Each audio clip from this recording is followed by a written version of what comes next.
Assalamualaikum warahmatullahi wabarakatuh. Selamat pagi yang kami hormati pada seluruh guru besar, senior, dan sejawat. Para peserta setia tes, tanya apa saja.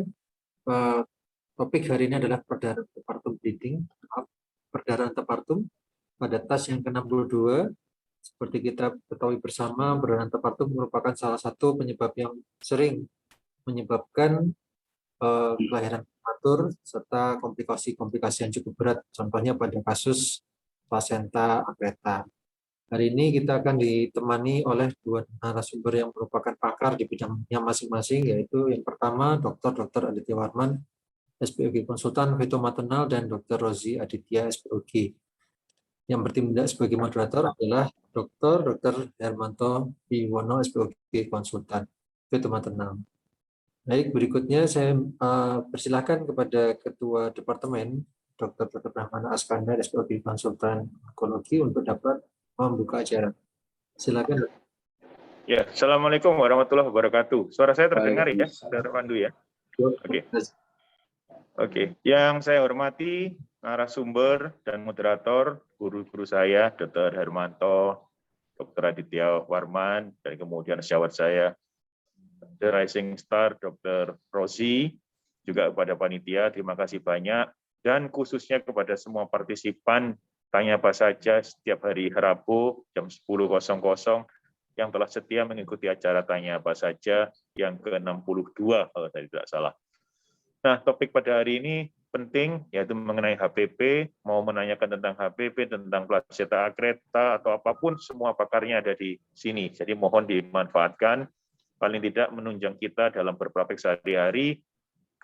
Tujuan akhirnya adalah menurunkan angka kematian ibu, sehingga ke depan tidak ada lagi ibu meninggal karena HPP. Jadi sebetulnya diktumnya itu HPP preventable, sehingga sangat tidak layak untuk meninggal. Mudah-mudahan angka kematian ibu bisa menurun. Sekali lagi selamat menyongsong Lebaran, selamat beribadah 10 hari terakhir Ramadan. Mudah-mudahan Allah SWT selalu memberikan kita kesehatan dan lindungan. Terima kasih. Wassalamualaikum warahmatullahi wabarakatuh. Waalaikumsalam. Punten Dr. Brahmana, jadi izin saya koreksi sedikit mungkin tentang HPP ya, Departemen Bleeding. Hari ini topiknya bukan HPP. Nanti termasuk juga bagaimana mengantisipasi plasenta akreta dan lain-lain ya. Oke, siap. Tenang, Dok. Jadi hari ini kita akan dimoderatori oleh Dr. Hermanto. Monggo kepada guru saya Dr. Hermanto untuk bisa memimpin acara. Dok. Oke, matur nuwun Dr. Pandu, matur nuwun Dr. Brahmana, Ketua. Pagi ini kita akan menyedot ilmu dari suhu-suhunya. Yang pertama Dr. Aditya Warman, ya saat ini masih menjabat sebagai Ketua Satgas Plasenta Akreta ya. Yang kedua Dr. Rozi yang sudah ini kedua beliau ini sudah tak asing lagi. Jadi tidak perlu diingatkan lagi, tidak perlu dijelaskan kurikulum vitae-nya, saya pikir semua sudah kenal. Jadi kita langsung mulai saja. Monggo Dr. Aditya Warman presentasi lebih dulu, nggih. Silakan. Ya. Terima kasih Dr. Hermanto. Dr. Hermanto, saya tes dulu, apa ini bisa didengar? Bisa didengar. Bisa ya. Baik, saya sebelum Dr. Rozi saya presentasi sedikit aja 1-2 slide. Sebentar. Oh, share screen. Share screen ini.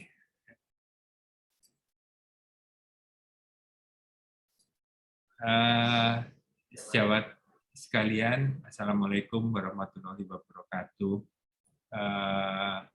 Topik kita kali ini adalah antenatal bleeding atau perdarahan antenatal, dan kita selalu berpikiran bahwa perdarahan antenatal itu placenta previa.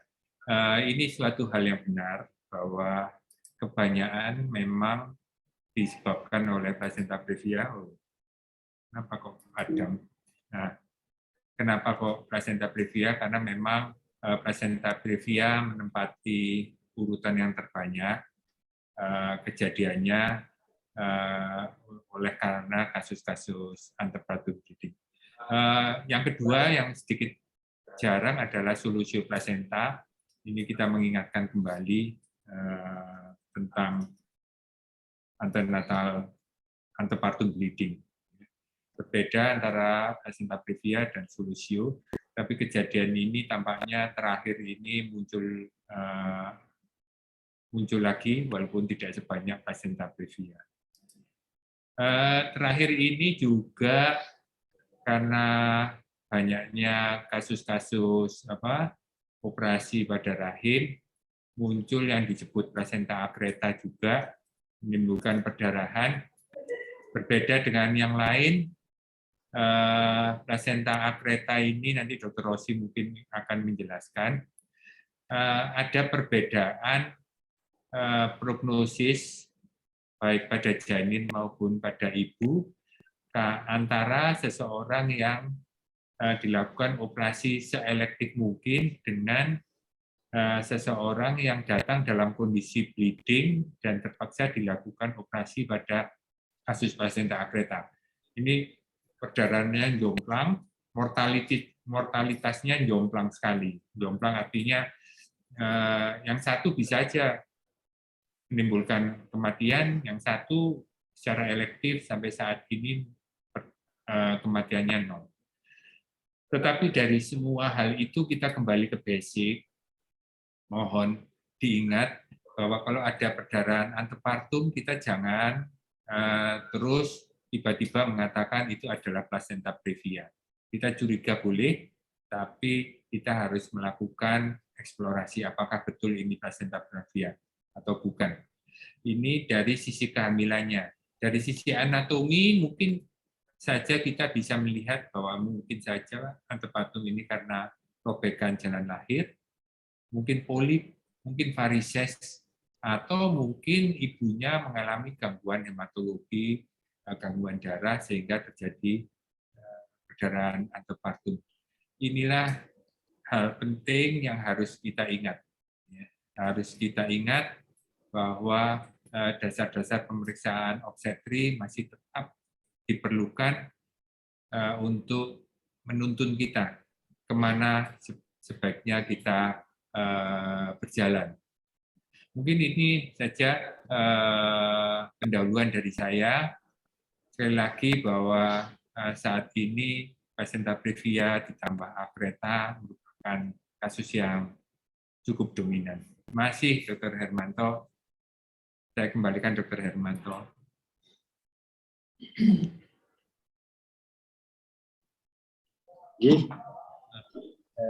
Terima kasih Dr. Aditya dengan pengantarnya. Nanti kita akan lanjut dengan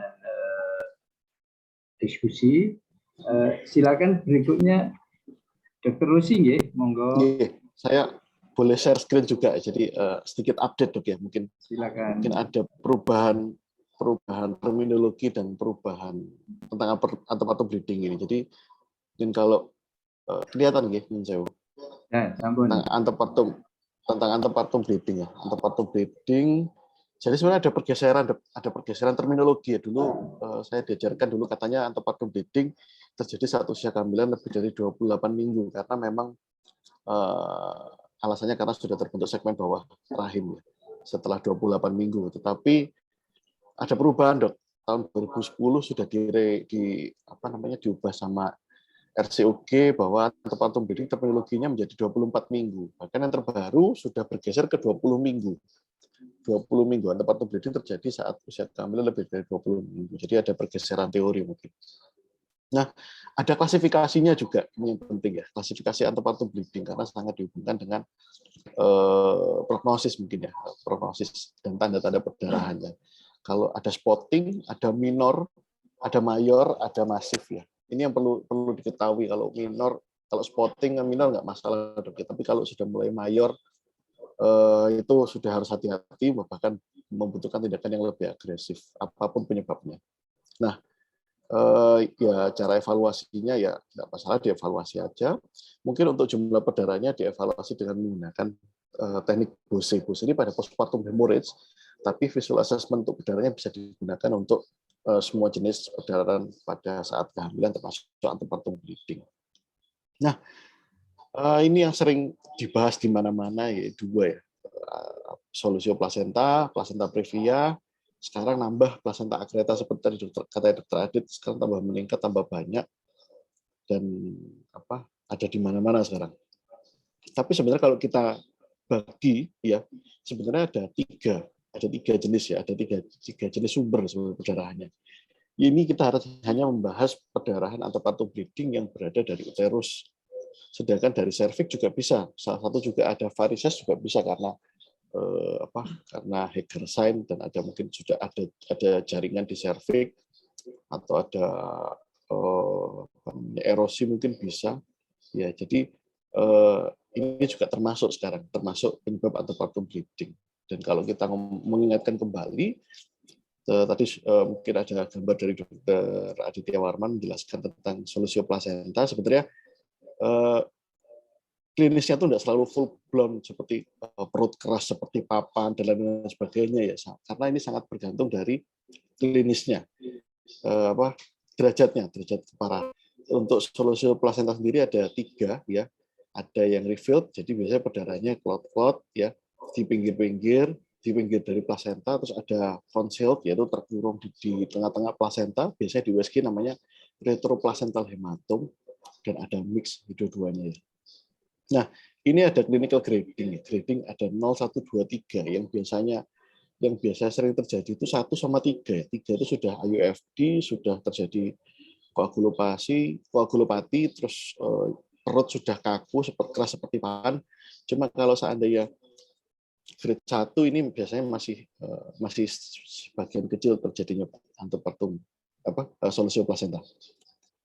Nah, mungkin sedikit dilihat aja klasifikasi klinis sangat tergantung. Kalau ada mild, ada moderate, sama severe. Kalau severe yang paling sering, kalau moderate-nya yang paling penting karena biasanya terjadi fetal distress dan harus dilahirkan kurang dari 20 menit ya. Ini saya ambil dari Bergila terbaru. Nah, kalau placenta previa tadi juga sudah dijelaskan sama Dr. Adit. Ada 4 tipe sekarang, ya, low laying, marginal, parsial, sama komplit ya, atau total. Dan ini ya kasus saya ingin menunjukkan bahwa ada kasus pada trimester kedua ya, 26 minggu waktu saya PPDS ini saya lahirkan per vaginam karena IUFD bayinya. Jadi kami misoprostol dengan backup transfusi dan oksitosin dan bisa lahir. Ini plasentanya lahir duluan. Ya, untuk reminding juga untuk USG placenta ya, untuk placenta previa ini sebenarnya syaratnya itu buli harus penuh. Karena kalau tidak penuh, menariknya adalah false positive rate-nya 25%. Jadi ya biasanya kalau dokter-dokter sekalian kalau melakukan USG, kalau pasien rame cepet-cepetan USG biasanya nggak nunggu buli. Jadi sering sekali misdiagnosis antara placenta previa dengan hamil normal. Ya, seperti itu aja, dokter. Mungkin serviks juga penting untuk mendeteksi risiko terjadinya perdarahan. Ya, itu aja dokter mungkin untuk sekedar update tentang antepartum bleeding. Mungkin kalau akreta sudah dijelaskan sama Dr. Adit. Terima kasih Dr. Rusi. Ini sudah ada 2 pertanyaan. Ya, monggo. Yang pertama tentang apakah ini ya kira-kira apa penyebabnya kalau plasentanya normal, apakah bisa perdarahan berasal dari posio? Ya. Silakan Dr. Aditya.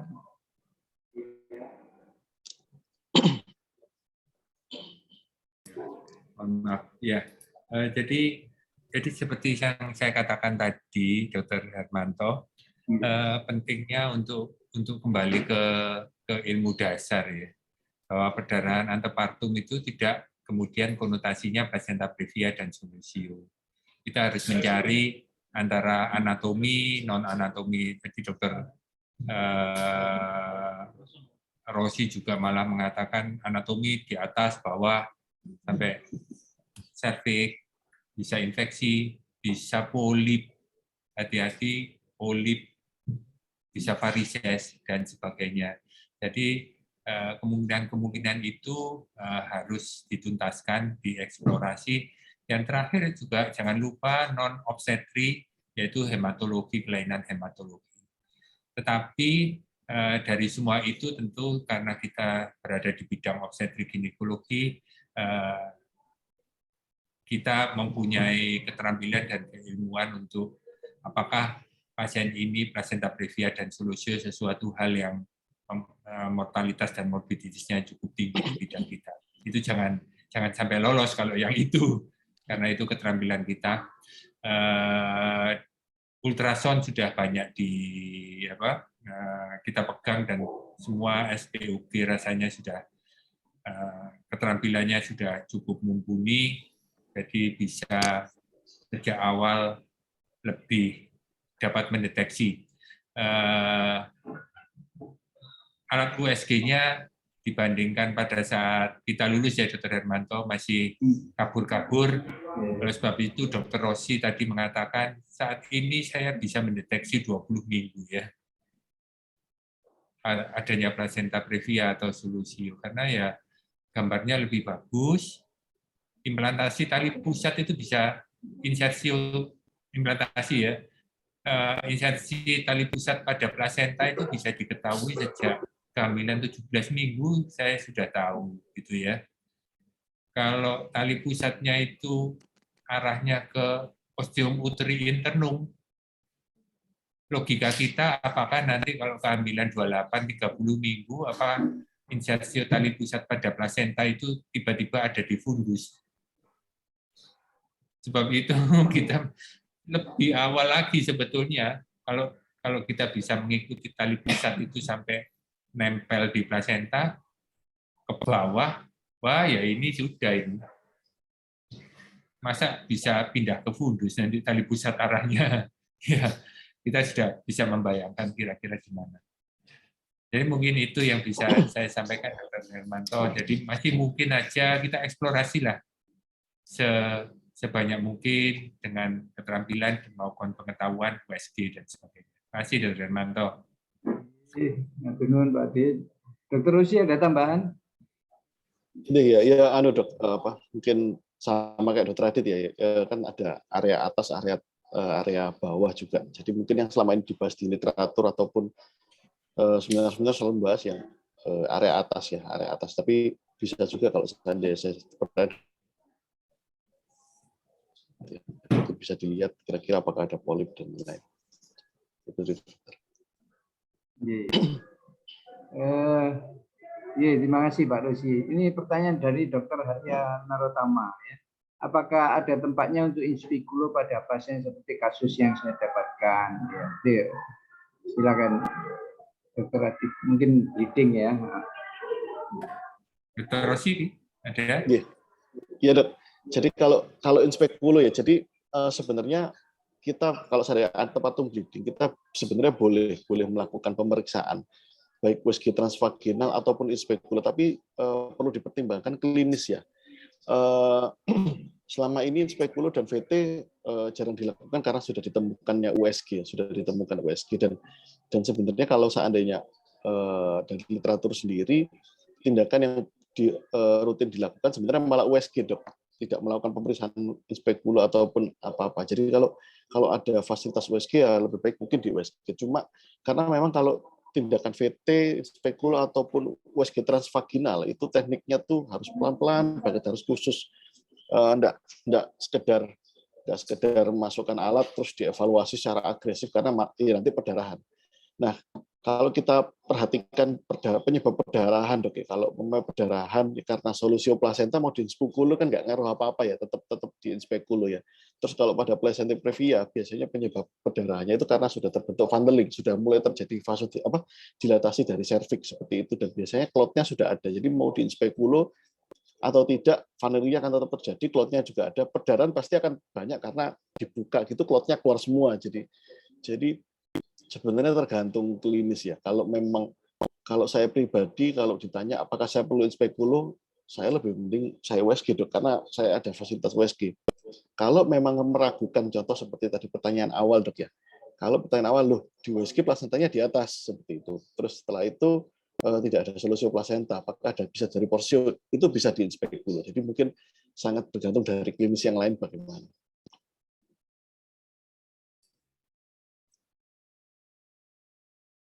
Mungkin Dr. Adit ada Oh, mau nambahkan. masih mood Dr. Hermanto suaranya. Maaf ya. Yang dijelaskan Dr. Adit dan Dr. Ada tambahan Dr. Adit? Ya, Dr. Hermanto, semasa kita pendidikan baik dokter maupun SPOG, jangan melakukan VT gitu ya, pesannya gitu ya pada antepartum bleeding ya. Tadi Dr. Rossi sudah menjelaskan ya, karena adanya fasilitas sarana ultrason kita bisa menggunakannya ya. Tapi bukan berarti kalau varises itu dilihat dengan ultrason terus bisa atau robekan jalan lahir dan sebagainya. Nah, saya tidak ingin menjawab Dr. Hermanto karena Dr. Hermanto di sini yang paling sesepuh, apalagi pemilik franchise-nya Alarm yang mengajarkan pada sejawat kita don't touch. Don't touch. Pesan dari Alarm semacam itu. Jadi mungkin Dr. Hermanto yang bisa menjawab ini, Dr. Hermanto, menyebatani antara kita dididik untuk don't touch, Alarm mendidik dengan don't touch, tetapi sekarang kita sudah berkembang. Bagaimana Dr. Hermanto enaknya ini? Menjawabnya yang paling tuntas gimana? Iya. Ya, saya urun rembuk aja. Saya kok setuju bahwa tergantung kasusnya ya. Pertama tentunya kita langsung USG kalau ada itu. Tapi menurut saya jangan ditinggal itu inspikulo itu ya. Jangan ditinggal. Itu bisa dapat data yang banyak di sana dengan hati-hati ya. Inspikulo kan enggak sampai kan cuma di vagina itu, enggak sampai ke serviks. Saya kok usul ya jangan disentuh sih, tapi kalau dilihat mungkin boleh. Ya gitu Pak Adit ya. Menarik sekali ya. Kita beranjak ke ini dokter Anonimus sudah bertanya beberapa kali ya. Jadi saya coba Dokter Iman Rahmanto tadi sudah dijelaskan Dokter Aditya apakah fasa previa atau filamentosa masih masuk dalam APB dan bagaimana cara deteksi dan mulai hamil berapa minggu. Monggo silakan Dokter Adit. Terima kasih Dr. Iman. Jadi untuk fasa previa atau filamentosa ini mungkin diagnosa yang paling sulit sekali. Kebetulan ditemukan pada saat ultrason atau pada saat infartu tiba-tiba detak perdarahan dan detak jantungnya hilang begitu saja. Jadi memang sulit dikatakan pada ultrason itu ya tiba-tiba ketemu gitu aja ya, tiba-tiba ketemu adanya filamentosa ini. Mungkin itu yang bisa saya tambahkan untuk Dr. Iman Rahmanto. Dr. Rusi ada tambahan? Ya, saya ngikut Dok. Karena memang ini sangat jarang fasa previa. Sebenarnya masih masuk atau bleeding. Tapi memang untuk saya pribadi cuma satu kali pernah menemukan kasus ini dari waktu PPDS di USG dari bawah kelihatan sekali memang. Ya sebenarnya susah mendeteksinya ini karena jarang sekali Dok, jarang sekali. Memang harus dari USG. Gitu. Iya. Ini menarik. Ini ada pertanyaan bagus Dr. Hermanto. Monggo silakan Dok. Dr. Hermanto ini ya Dr. Hermanto dari Dr. I Gusti Ngurah Darmaja ini, Dr. Rossi mungkin pencerahan CSP ini. CSP ini menjadi sesuatu yang perhatian untuk Satgas saat ini, bahkan bukan CSP, malah kalau bisa NICE, Etmokel itu sudah menjadi perhatian. Jadi kita maju satu langkah lagi, mirip preeklamsi itu diberi aspilet gitu ya. Jadi aspiletnya Akreta ini apa gitu ya. Mungkin itu Dr. Hermanto, Dr. Rossi, Dr. I Gusti Ngurah Darmaja ini bagus pertanyaannya. Saya usul bisa dijawab Dr. Hermanto. Iya, silakan Dr. Rossi. Ya, mohon izin Dok, CSP, sesar pregnancy ya, sebenarnya dia itu memang natural historinya dari plasenta akreta ya. Dan deteksinya bisa dilihat dari sejak 5 minggu sebenarnya, di mana kantung kehamilan berada di bekas operasi. Jadi itu memang salah satu diagnosis bagaimana mengevaluasi. Jadi sebenarnya sejak 5 minggu bisa dilihat kok CSP. Bahkan sekarang lagi dikembangkan untuk menilai prognosis. Jadi sudah kelihatan CSP ya, kelihatan CSP terus dievaluasi, bahkan dilihat oh ini kemungkinan hanya derajatnya hanya akreta atau inkreta gitu. Jadi di kesepakatannya di organisasi di luar untuk menemukan kalau memang kemungkinan gradingnya rendah dibiarkan, tapi ya, lahirnya harus di pusat akreta. Tetapi kalau derajatnya berat itu diterminasi seperti itu. Jadi 5 minggu untuk deteksinya. 5 minggu ya. Oke. Kalau sudah ketahuan enggak determinasi ya, Dok?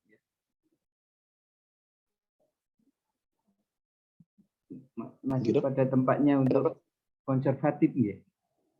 Ada Dok, beberapa kasus kita yang kita ada 2 kasus yang kita datang memang sudah CSP dan kita evaluasi memang derajatnya nggak ke arah berat, jadi kita tunggu. Ini ya, insya Allah besok hari Kamis ada 1 yang lahir dan dia memang derajatnya jadi inkreta dan insya Allah, masih bisa kita manage dengan baik. Insya Allah masih bisa. Iya ya. Mudah-mudahan terjawab Dr. Igusti. Iya. Selanjutnya ada anonimus yang tentang penggunaan USG transvaginal untuk evaluasi kasus APP. Monggo, Dr. Adit. Ya, seperti yang tadi dikatakan, kita harus hati-hati menggunakan peralatan yang dimasukkan dengan transvaginal, tetapi sesuai dengan apa yang dipesankan, kita dididik bahwa setiap penggunaan peralatan untuk apa, itu indikasinya harus jelas dan target jawaban apa yang yang akan kita harapkan dengan pemeriksaan itu. Jadi USG transvaginal silahkan. Tapi untuk apa dan bagaimana caranya? Jadi tentu saja kita harus hati-hati ya. Dan mau menjawab apa ya dengan transvaginal itu. Kalau plasenta cuman jawabannya ini plasenta previa, kita tidak perlu transvaginal kan? Kita tidak perlu transvaginal, transabdominal cukup.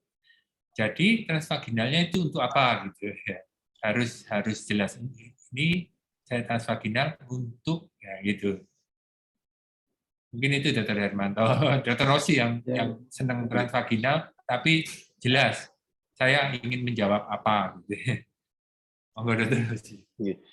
Mohon izin sebenarnya benar kata Dr. Adit, memang kita harus melihat apa target kita. Kalau dari kita cuma mau tahu, oh ini plasenta previa gitu ya. Kita mau lihat ini plasenta previa sebenarnya dengan transabdominal dengan kondisi vesika penuh itu bisa Dok. Cuma betul tujuannya apa USG transvaginal. Sebenarnya kalau pada plasenta previa contoh kita bisa memprediksi dia bakal pada trimester kedua plasenta previa USG transvaginal dengan mengukur jarak antara plasenta dengan UU itu bisa memprediksi bahwa nanti trimester ketiga akan plasenta previa atau tidak. Seperti itu sebenarnya. Terus kalau seandainya dia melewati kalau plasenta anterior, dia melewati OUI lebih dari 2 cm, dia kemungkinan nanti lahirnya akan plasenta previa biasanya pada trimester kedua. Kalau nggak salah dengan rata-rata usia kehamilan sekitar 26-27 minggu kalau nggak salah, saya lupa. Terus kalau posterior, dari posterior dia melewati sekitar 5 mili, nanti biasanya pas sudah trimester ketiganya jadi low laying placenta. Jadi tergantung tujuannya. Bahkan sekarang lagi berlomba-lomba penelitian untuk memprediksi resiko perdarahan dengan menggunakan USG transvaginal. Ada literatur yang ngomong bahwa ternyata kalau seandainya kurang dari 3 cm, itu resiko terjadinya antepartum bleeding atau persalinan kurang dari 36 minggu besar, seperti itu. Tapi tergantung. Kalau saya pribadi, kalau USG transvaginal, saya kalau sudah mulai masuk ke trimester ketiga, tapi biasanya kalau pada akreta, saya sering sekali sudah ratusan yang kami lakukan USG transvaginal pada kasus plasenta akreta previa. Targetnya adalah mengetahui sejauh mana invasinya. Tapi seperti Dr. Adit bilang bahwa pelan-pelan teknik USG-nya ada khusus sebenarnya. Ada khusus, ada di jurnal namanya, yang penulisnya Omayasa atau Oyamase, saya lupa penulisnya siapa namanya. Seperti itu. Seperti itu, Dokter. Ya. Terima kasih. Ini banyak sekali pertanyaan ya, jadi bisa berlanjut ya. Ini apa masih ada tempatnya meninggalkan plasenta jika tidak tahu durasi operasi ini? Ini kasus yang sering terjadi ya. Monggo silakan Dr. Adit. Pertanyaan yang mana ya? Atau Dr. Rosi yang MK, iya. MK Muhammad. Ya, apa masih pada tempatnya meninggalkan plasenta jika kita tidak tahu saat durasi operasi ternyata plasenta akreta dan dilanjutkan dengan pemberian MTX. Terima kasih. Kalau mungkin Dr. Ya, Dr. Rosi yang di. Mohon izin, untuk kalau seandainya kasus ketemu tidak terdiagnosis plasenta akreta gitu ya, ini kebetulan saya sama Dr. Adit kebetulan mau publish dok ya. Kita kerjasama dengan negara Eropa, kita mau mempublish apa sih yang terjadi kalau seandainya ketemu plasenta akreta durante operasi di fase sekunder, nggak terdiagnosis. Ada 4 jenis tindakan yang dilakukan biasanya. Yang pertama itu adalah dibuka, ditutup. Yang satunya dilahirkan bayinya tanpa menyentuh plasenta terus ditutup. Yang satunya nggak sadar, ditarik perdarahan. Yang satunya distektomi. Ternyata outcome-nya jauh lebih bagus yang dibuka tutup dan atau yang dilahirkan bayi terus ditutup tanpa mengutik-ngutik plasenta. Itu outcome-nya jauh lebih bagus daripada kita ngutik-ngutik. Jadi sebenarnya kalau seandainya ketika kita buka ketemu kebiruan atau terjadi banyak varises seperti itu, ya alangkah baiknya kalau kita tutup dan rujuk. Tapi kalau seandainya dalam kondisi bayinya memang indikasi fetal, itu kita lahirkan bayi melalui insisi fundus, tutup dan dirujuk, itu jauh lebih bagus. Dan bahkan nanti dengan penelitian saya sama Dr. Adit nanti jadi rekomendasi dok ya. Oke. Dibandingkan kalau kita mau mencoba mengutik-ngutik atau melakukan tindakan pada plasenta akreta di fasilitas yang terbatas. Ya. Oke. Jadi, nah sekarang kita beralih ke berikutnya. Dari Pak Joko Mulyono ya, Dok. Selamat pagi, apakah yang harus dilakukan baik terapi atau tindakan untuk kasus perdarahan berulang di atas kehamilan 20 minggu? 1 minggu sudah masuk rumah sakit kembali, tidak ada HIS, USG, plasenta implantasi normal, tidak dijumpai hematom retroplasenta. Inspikulo tidak ada polip, erosio, dan dijumpai perdarahan aktif di dalam. Terima kasih. Silakan Dr. Adit. Ya. Ini tentu saja sesuatu yang masih tanda tanya ya. Seringkali kita mendiagnosa sebagai pathus prematurus tentunya atau abortus imminent di sini, masuk kembali, keluar lagi, masuk kembali, keluar lagi. Yang pertama. Yang kedua, tentu saja eksplorasi yang harus kita lakukan adalah eksplorasi yang seperti tadi, in speculo dan sebagainya, polip dan sebagainya. Ya. Kalau semua itu tidak ada, atau hematologi juga tidak ada, ya kita rawat aja. Seperti keluar masuk itu gimana lagi? Kita tidak menemukan apa-apa, Dr. Joko. Jadi tidak menemukan apa-apa, ya kita berpedoman pada sesuatu yang bisa kita temukan. Diagnosanya apa kemudian? Ya, diagnosanya apa? Karena semuanya normal. Mungkin itu yang bisa, mungkin Dr. Rosi atau Dr. Hermanto sendiri. Saya ya bingung kalau ada. Semuanya normal tapi perdarahan. Ya, Dr. Rosi mungkin ada. Silakan.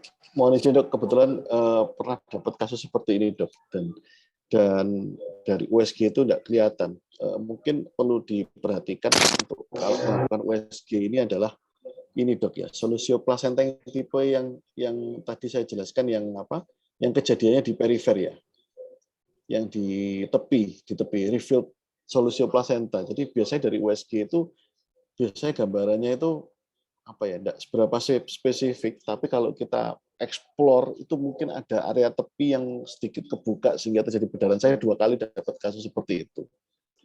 Dan bahkan yang pernah ada satu kasus seperti itu di RSUA kemarin itu kita tunggu ya, kita evaluasi beberapa hari, malah kita temukan apa namanya gambaran seperti miom di luar dari plasenta. Jadi seperti mioma uteri ya, dia berada di pinggirnya plasenta. Kami mengira itu mioma uteri karena memang bentuknya ekogeniknya campuran bulat gitu. Waktu kita operasi ternyata itu gumpalan darah. Karena dari tepi yang perdarahan dia akhirnya ngumpul. Jadi yang paling memungkinkan yaitu dok. Karena memang kalau solusi operasi ringan, jadi harus dievaluasi. Jadi kapan indikasi terminasi ya sebenarnya indikasi maternal sama fetal tetap seperti itu. Ya. Oke. Lanjut pertanyaan berikutnya, Nggih. Assalamualaikum Dok, izin bertanya, adakah teknik ya maksudnya, teknik khusus penjahitan SBR untuk menghindari kejadian plasenta akreta di kemudian hari? Silakan nih, Dr. Adit. Ya, nanti dilanjutkan Dr. Rosi ya. Yang paling penting atau prinsip dasar adalah end-to-end ya. Jadi posisinya harus baik, dan yang kedua adalah penyembuhannya tentu harus baik. Untuk penyembuhan yang harus baik itu mungkin ada beberapa faktor, infeksi atau melakukan irisan SBR yang terlalu mendekati ostium dan sebagainya, itu bukan faktor yang menyebabkan penyembuhan itu tidak seoptimal bila cukup jauh dari ostium. Ada beberapa teknik operasi seksi cesarean ada ya, misdah ladah dan sebagainya, itu cukup tinggi dari segmen dari ostium, juga infeksi, KPP dan sebagainya yang jauh. Tapi yang terpenting adalah posisi yang baik. Yang kedua adalah masuk ke patofisiologi. Jadi pada saat penyembuhan dan ingin hamil lagi, tentu saja rahim ini harus dalam kondisi optimal. Ada myometrium, tapi ada satu lapisan yang akan menjadi DC2. Dan kalau lapisan yang menjadi DC2 itu defect, inilah cikal bakal terjadinya akreta. Cikal bakal terjadinya akreta. Oleh sebab itulah ada saat ini suatu pendapat bahwa kalau kita bisa mengetahui itu, atau kita kebaca ini belum hamil, tapi itu sudah merupakan suatu nija atau etmokel, maka locus minoris itu segera saja di repair gitu ya. Ini mirip dengan memberikan ludus aspirin pada orang preeklamsi, jadi tapi yang ini adalah pada kasus akreta. Jangan sampai menjadi berisiko pada akreta. Seperti yang dikatakan Dr. Rosi tadi, kalau CST bisa ke kiri jadi akreta, bisa ke kanan, mungkin risiko untuk akreta tidak terlalu banyak tergantung gradasinya. Tetapi risk itu masih tetap muncul pada etmokel ini. Selain bahwa etmokel itu menimbulkan perdarahan di UB, bisa menimbulkan infertilitas. Jadi yang paling penting adalah pada saat siap untuk hamil, maka semua fisiologi dari rahim harus muncul, yaitu adanya lapisan DC2 sebagai penyeimbang. Mungkin itu dari saya, Dr. Rosi mungkin. Mungkin ya dok ya, sedikit meluruskan dok ya, maksudnya ternyata saya tuh pas kapan tuh sempat diskusi dok sama Opjin gitu ya, masalah diskusi tentang kontroversi one layer sama two layer, satu lapis sama dua lapis. Memang kalau dari literatur untuk kejadian akreta mungkin tidak terlalu bermakna ya satu lapis atau dua lapis. Yang penting aproksimasi memang seperti kata Dr. Adit. Cuma menariknya adalah pemahaman tentang 1 layer sama 2 layer. 2 layer ternyata jauh lebih bagus untuk healing uterusnya. Jadi niche-nya atau bekas operasinya itu lebih tebal dibandingkan 1 layer. Cuma menariknya adalah ketika ada objek tanya ke saya masalah 1 layer sama 2 layer secara teknis. Bayangannya 2 layer itu ternyata satunya itu adalah myometrium dan endometrium, lapisan kedua adalah peritoneum. 1 layer itu adalah peritoneum, semuanya sampai endometrium dijadikan satu. Jadi mungkin sedikit meluruskan ya, 1 layer itu maksudnya adalah myometrium dan endometrium semuanya jadi satu. Kita nggak memasukkan peritoneum sebagai lapisan ketiga ya atau lapisan kedua. Karena 2 layer itu sebenarnya myometrium dan endometrium, dan yang layer kedua adalah myometrium, bukan peritoneum. Jadi mungkin itu yang izin saya luruskan, Dok, karena saya baru kaget. Oh, berarti kalau peritoneum ditutup, berarti maksudnya kalau seperti itu berarti 3 lapis. Loh, bukan 2 lapis ya. Jadi 2 lapis itu hubungannya sama myometrium dan endometrium, bukan peritoneumnya. Retroperitonealnya itu, Dok. Mungkin itu, Dok. Cuma kalau bagaimana mekanisme terjadinya healing itu seperti yang tadi Dokter sebutkan. Oke. Mudah-mudahan terjawab ya, jawab Dr. Mulia Kurniawan. Oke. Ini ada anonymous attendee ya. Saya menemukan beberapa kasus pasien dengan NIC pada blighted ovum, abortus incomplete. Apa yang seharusnya dilakukan untuk kehamilan berikutnya? Monggo, silakan, Dok. Ya, Dr. Rosi apa, Dr. Rosi? Ya, kalau niche pada blighted ovum ya enggak apa-apa, atau incomplete ya maksudnya tidak perlu apa-apa. Cuma yang perlu diperhatikan adalah kita harus mengetahui itu ada abnormal invasinya atau tidak ya. Saya sedikit bercerita. Kebetulan di salah satu rumah sakit saya dikonsulin oleh salah satu dokter, di mana dokter itu dapat Mas Jawa tersebut dapat pasien dengan abortus incomplete dan bekas seksio. Abortus incomplete dan bekas seksio. Di VT teraba jaringan, ya, ceritanya seperti itu. Dan kebetulan dokter opsinya titip ke dokter yang lain. Dan titip tolong kuretkan seperti itu ya. Nah, dokter yang lain ya datang evaluasi ya memang teraba jaringan. Ya tanpa mengevaluasi lebih jauh lalu dilakukan kuret. Kuretnya sebenarnya simpel karena ada jaringan seperti itu sama dengan ring tang atau abortic clamp itu ditarik jaringannya itu keluar jaringannya cuma bersama darah 600 cc, Dok. Jadi sekarang ini ada pergeseran mungkin ya. Sebentar lagi akan ada pergeseran. Jadi kalau seandainya pada bekas seksio dan ada jaringannya seperti area scar ya dinis, itu rekomendasinya mungkin lebih baik di USG ya. Lebih baik di USG dahulu untuk mengetahui apakah ada risiko terjadinya abnormal invasi seperti itu. Nah, itu yang dilema, Dok ya.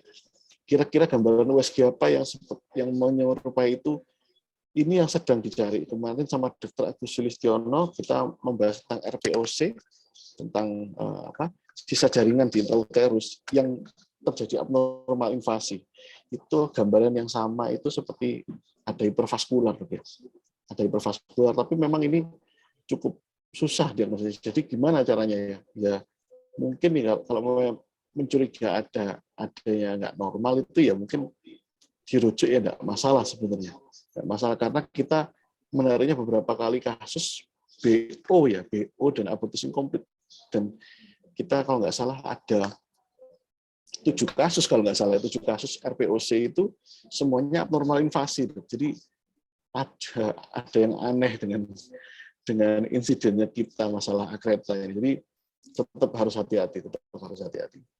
Mungkin kalau caranya mungkin cek beta HCG ya, yang bisa membantu cek beta HCG terus besoknya dicek ulang. Kalau mau abortus kan kalau nggak salah langsung turun drastis ya dalam 1 kali 24 jam sampai 48 jam. Mungkin perlu dipertimbangkan untuk cek beta HCG evaluasi. Ya, Dr. Hermanto. Silakan, Dok. Ya, Dr. Hermanto. Dari jawaban Dr. Rosi itu mungkin ini ada baiknya juga ya. Mengapa seorang wanita bekas seksio misalkan atau bekas kuret atau bekas seksio ya pada kehamilan muda, pada saat dia datang pertama kali, kita lakukan kalau bisa transvaginal ultrasound. Paling enggak kita mengetahui kantong gestasi itu ada di posisi mana. Kalau dia ada di posisi fundus, kita bisa napas 5 napas lego gitu ya. Tapi kalau dia ada di daerah skar, maka kita harus berpikir ulang ya. Apakah ini cesarean scar atau tidak? Apalagi kemudian ditambah dengan tambahan abortus incomplete. Kalau tidak pernah kita punya riwayat pemeriksaan, ya jadinya seperti yang diceritakan Dr. Rossi tadi, kita kebingungan. Ini sebetulnya suatu RCOC ya, RPOC. Iya, ya sisa plasenta ya, sisa konsepsi ya. Iya. Conception. Dan ini kemudian Dr. Rossi mengatakan bahwa kita bingung ya, dari vaskulernya ini termasuk yang mana. Nanti ternyata tidak ada apa-apa. Ya.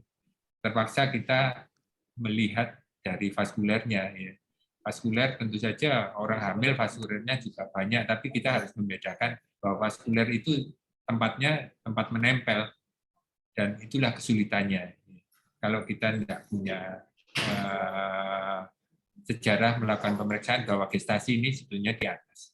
Kalau sudah jatuh kan sama aja, Dr. Hermanto. Sudah di segmen dekat sekarang. Mungkin itu. Terima kasih, Dr. Ya. Baik, Dr. Rossi ada tambahan? Nggih, Dok. Nggih. Sampun, Dok. Sampun. Nggih. Ini ada ke Dr. Adit ya mungkin mau bertanya. Tadi dijelaskan IUFD dengan pasien tabekia dilahirkan dengan induksi. Apakah sebuah kota baru atau ada studi yang terkait? Nah, ini Dok, dari anonymous attendee, silakan Dok. Oh iya, iya. Saya menjawab dulu, ini pengalamannya Dr. Rossi kok ini. Iya, Dok. Saya izin, Dok. Iya. Mohon izin, Dok. Jadi ini sebenarnya belum ada konsensus ya. Jadi di mana? Di Bergela, di textbook Bergela dua edisi itu saya evaluasi tentang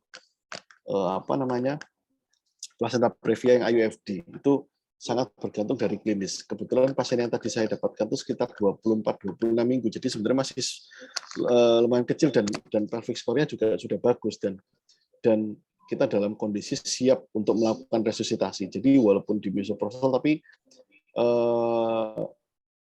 itu rumah sakit tipe A ya. Waktu itu rumah sakit tipe A. Itu kita melakukan di rumah sakit tipe A. Tapi kalau seandainya di fase sekunder ya, coba mohon dilihat dulu bagaimana fasilitasnya.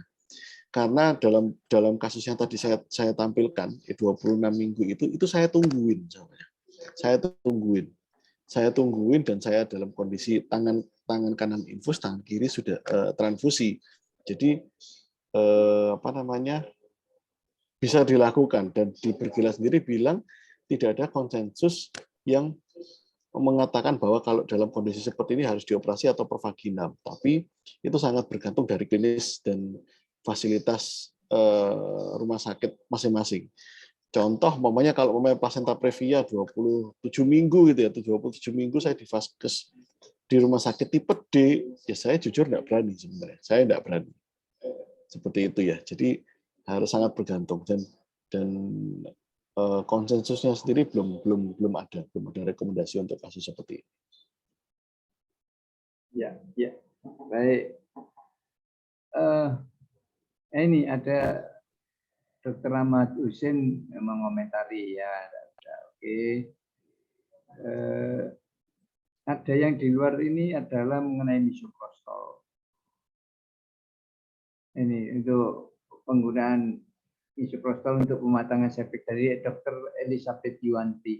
Apakah masih aman? Terakhir saya terapkan pada G4 saat pembukaan 8 terjadi perdarahan sampai 1 underbed. Saat direncanakan seksio lahir spontan postpartum masih berdarah aktif. Kesan intrauterine bukan dari serviks. kontraksinya baik. Akhirnya dilakukan eksplorasi laparotomi, tidak ada atoni, tidak ada ruptur. Akhirnya tetap dilakukan histerektomi. Ya, apakah karena ruptur serviks ya? Masih aman kan diterapkan untuk multipara dan sampai berapa kali boleh dilakukan. Terima kasih sebelumnya. Silakan. Ya. Ya, Dr. Elizabeth Yuanti ya, nggak salah ya. Iya. Ya, saya juga bingung jawabnya ini. Ya, ini apa ya? Mungkin izin deh, ini kayak kasusnya pernah dipresentasikan sama Prof. Valasius waktu kuliah kemarin ya. Kemarin tuh sempat ngasih kuliah dong, tentang sumber-sumber vaskular perdarahan. Jadi kayak Valasius pernah menceritakan kasus yang mirip seperti ini ya. Jadi sumber perdarahannya kasus ini dari serviks dan arteri di serviks ya, yang anyaman di serviks, dan juga sumbernya dari arteri vaginalis dok. Jadi biasanya kalau seperti ini, kalau seandainya contoh perdarahannya kalau nggak itu ini masih alhamdulillah masih bagus karena perdarahannya ke intrauterus, jadi kelihatan perdarahan provaginam ya. Kalau Prof. Valasius itu dia menjelaskan perdarahannya ke intraabdomen dok. Dia di ekstraperitoneal, jadi ngantong ketutupan sama ekstraperitoneum. Jadi waktu dibuka itu didapatkan uterusnya itu bagian serviks itu hematom semuanya dok. Mungkin kalau dilihat itu hematom mulai dari depan sampai belakang dengan ukurannya segini dok, mungkin sekitar 20 sentian dok ya. Nah itu jadi dia sumber sama Prof. Valasius dibuka dan dicari arterinya, sama beliau bukan dilakukan histerektomi, tetapi mencari arterinya dan didapatkan biasanya kalau perdarahan seperti itu karena di area bawah, di area S2 istilahnya, di area serviks itu karena robekan dari anyaman vaskular di serviks yang berasal dari arteri vaginalis superior. Seperti itu yang dia biasanya ngumpul di serviks. Situ biasanya ada perdarahannya. Oh, sekali berarti ya. Iya, iya. Ya, tadi jawabannya Dr. Elizabeth yang terjawab. Masih ada 2 lagi ya. Sudah habis ya Dr. Pandu ya pertanyaannya? Iya. Ini dari Ahmad Husin ini. Komentar, iya. Perabaan serviks secara halus dan pelan ya. Tidak masalah di samping ya tangannya Dr. Ahmad Husin ini memang halus, jadi ya bisa. Ya, ini khusus untuk Dr. Ahmad Husin, ini tangannya halus. Ya. Kecuali waktu mukul bola golf itu banter memang. Kalau VT halus. Mari. Yang lain. Iya.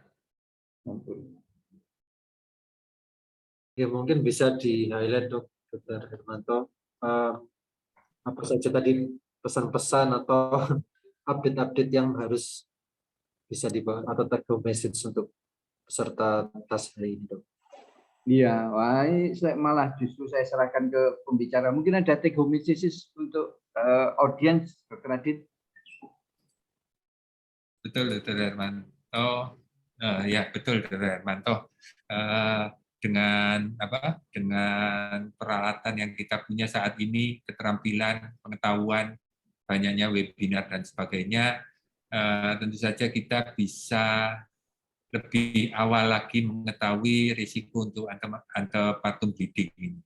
Apalagi untuk risiko akreta saat ini sudah mulai, tadi Dr. Rossi sudah menceritakan tentang GSP, tentang pentingnya melakukan ultrasound yang cukup teliti pada kehamilan muda, terutama pada post seksio cesaria dan sebagainya, untuk menjadi pegangan dasar kita ke depannya. Jadi dengan peralatan ini, dengan alat ultrasound yang dibeli oleh teman sejawat ini, rasanya ini cukup bermanfaat, Dr. Hermanto. Tentu saja tetap di lapangan ada juga yang tiba-tiba datang, ini tetap ada, dan itulah yang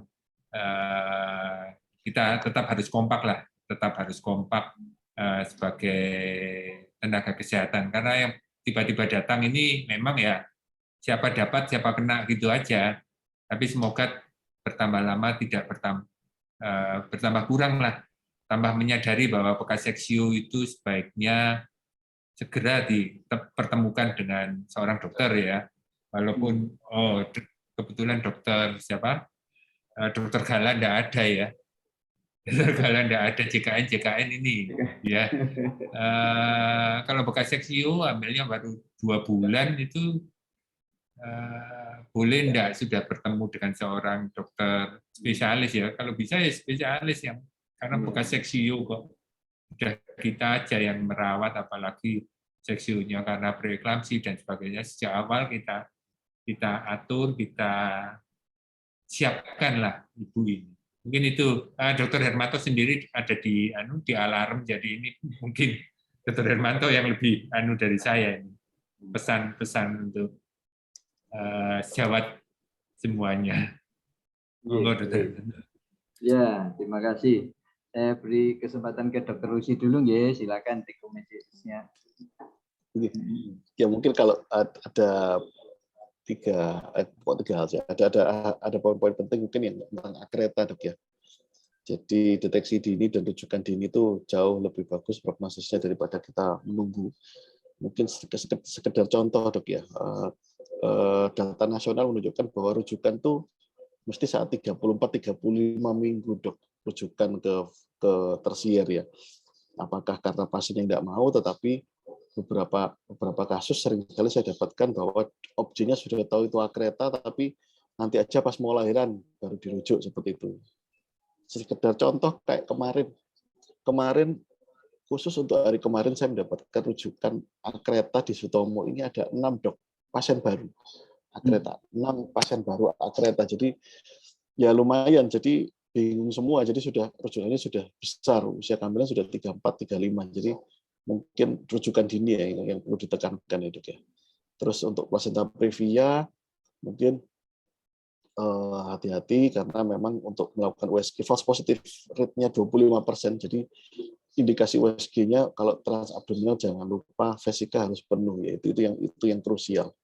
Terus kalau mau solusi plasenta ya ada grading, sangat bergantung klinis ya.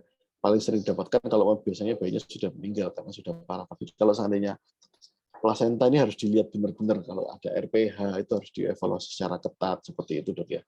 Mungkin, Dok. Terima kasih, Dok. Ya, terima kasih Dr. Rusi. Kalau dari alarm sesuai pesan Dr. Adi tadi, kita kan alarm itu melihat dari right lens, ya, dari lensa hak. Makanya nanti diusulkan ke Pak Gala bahwa adalah hak seorang wanita yang bekas seksi untuk di USG sedini mungkin, ya. Sehingga kita bisa do something di awal-awal kehamilan. Itu dari saya. Kalau tidak ada lagi, saya serahkan kembali ke Dr. Pandu. Mohon maaf kalau ada kata-kata yang tidak berkenan. Assalamualaikum warahmatullahi wabarakatuh. Assalamualaikum warahmatullahi wabarakatuh. Baik, terima kasih sudah kita ikuti bersama diskusi topik tes hari ini mengenai antepartum bleeding. Jadi sangat banyak sekali pertanyaan yang masuk, topik-topik yang baru, update juga dari Dr. Rozi, Dr. Aditya Warman, dan Dr. Hermanto. Tadi juga sudah masing-masing narasumber memberikan take home messages-nya. Untuk sementara TAS akan libur selama 1 hari selama Idul Fitri. Nanti kita akan bertemu kembali pada TAS minggu kedua bulan Mei. Jadi untuk yang hari ini, terima kasih untuk seluruh para narasumber, Dr. Aditya Warman, Dr. Rozi, dan moderator, Dr. Hermanto. Terima kasih juga kepada seluruh para peserta yang telah setia. Kita bertemu lagi pada TAS edisi berikutnya. Tetap sehat, tetap jaga kekompakan. Assalamualaikum warahmatullahi wabarakatuh. Waalaikumsalam.